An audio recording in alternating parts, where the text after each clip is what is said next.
Hi, boys and girls. We're continuing on with chapter 8, and that'll probably bring us close to the half point. So we're moving on. I will also attach the video, all the videos through chapter 8 when I send you this email. So, Shittim, the city or town from which they crossed the Jordan. They're crossing into Jericho. Jericho is conquered. After Jericho, they move on to Ai, but somebody messed up in Jericho. A man by the name of Achan stole some stuff that was supposed to be sacred to God, and he stole some stuff, and it was found out, and in fact, they lost the first attempt at conquering Ai, a city by the name of Ai, and 36 people died. They were in mourning. They detected, and Achan and his family were all stoned and burned as Joshua commanded. We're now moving to chapter 8. Sorry, I left out one detail. The name of the place where they killed and burned Achan was in a place called the Valley of Achor. Chapter 8. Now that all this is over, God says to Joshua, don't be afraid, fear not, and don't be dismayed, or don't fear, don't be afraid. Take the people, the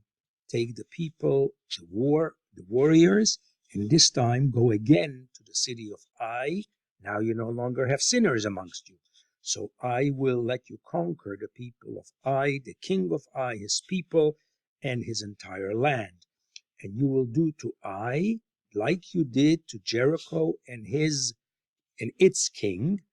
And this time the spoil, the cattle, shall be taken prey onto yourselves. So in Jericho, nobody was allowed to touch anything. In Ai, they are allowed to take the spoils, the cattle, for themselves. Yeshua gets up with his warriors. They go to Ai. Yeshua chooses 30,000 people, his warriors, and he sends them out at night. And he says to them, now here is this war tactic or war strategy. Verse 4, he says to them, look, you're going to stand in ambush, okay?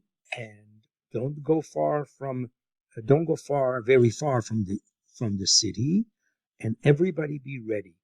And the people, I will come close to the city, and when the people of Ai come out towards us, then we will run away. They're going to chase us, and as they're chasing us from the city, you're going to go in as we're running away from them, and those of you who are in the ambush will be able to sneak up on the empty city because all the warriors will be chasing us.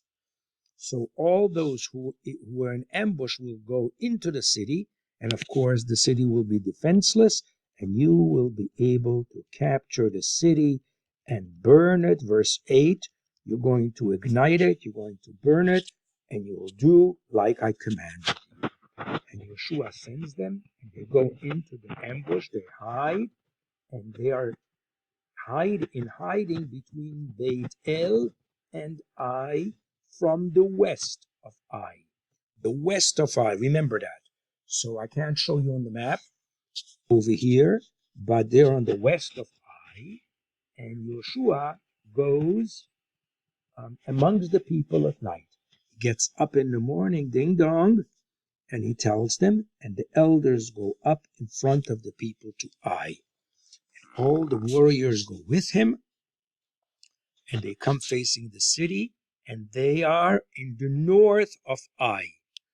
So there is a valley, Haggai, there is a valley between them in the north and the city proper.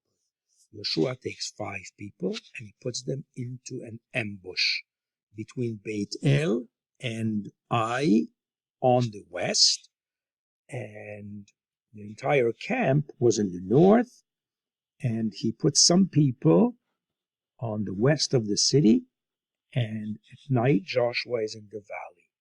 When the king of Ai sees what's happening, they get up in the morning, they go out towards Israel to fight them, and he didn't know, of course, that there were people in ambush. They come to Joshua and the people of Israel in front of them, and they are running away into the desert, and everybody's screaming as they run after them. And as they are at a distance from the city, when there's nobody left in the city, guess what happens? The Israelite ambush is now able to enter the city because it was left empty, it was left open. So there, because everybody ran away to run after, everybody ran after the Israelites. And God says to Joshua, verse 18, raise your hand, stretch your hand with your javelin, and that'll be a sign. Let's go forward towards Ai, and I will give it to you. And Joshua raises his hands, and all the ambush soldiers get up. And when Joshua points with his javelin, all of them are capturing the city, and they put it up in fire. And guess what happens to the people of Ai?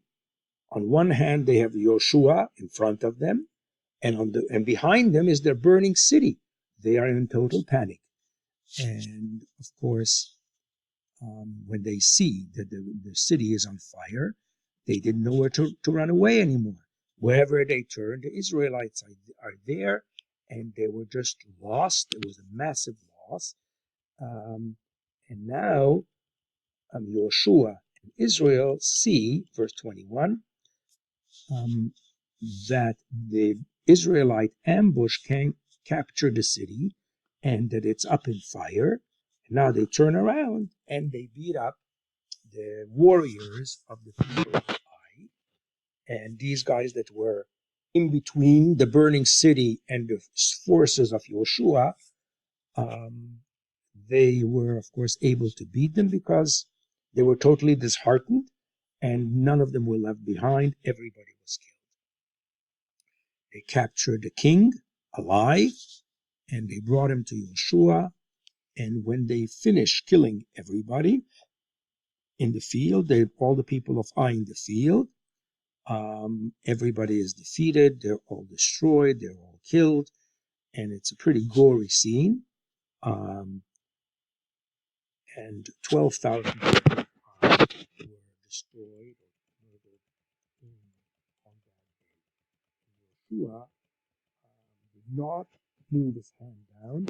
His javelin in his hand was all stretched out during this time. The animals and whatever they took from the city, they were able to take for themselves as Joshua commanded. And Joshua burned Ai and its remaining as a tel olam, forever a desolation city unto this day. And he hanged the king of Ai on a tree till the evening. And when the sun went down in the evening, they took down his corpse from the tree and they threw him in front of the gate of the destroyed city, and they threw stones over him so that he became his monument. Joshua built the altar, verse 30, in a second to get there. Joshua builds the altar for God in Har Eival. Har Eival, just like Moshe, the servant of God, just like Moshe, the servant of God, commanded them. Like the Torah says, they made an altar, Mizbeach, of whole stones, Avanim Shlemot, and they never used metal or steel while they create the stones of the altar, because metal is an instrument of war, and the temple and the altar were not supposed to have instruments of war, and they all brought sacrifices. And they wrote over there the Torah of Moses, which he wrote before the children of Israel. So they made a copy of the Torah. So they had Pesach when they moved into Israel, and they now have a copy of the Torah. All of Israel and its elders and its officers and its judges standing on the two sides of the ark against the Kohanim and the Levim, who carried the ark, and half of them are facing Har Gerizim, and half of them Mount of Gerizim, and half of them are facing Mount Eval, like Moshe, the servant of God, told them, and they blessed Israel just like they did in the times of Moshe. And then he read the blessings and the curses that are written in the Torah at that point. So it went something like this. If you do what God tells you to do, these are the blessings. If you don't do what God told you to do, these are the curses that are in this book, and they will all come upon you. And there was nothing that Moshe has written that Joshua didn't read.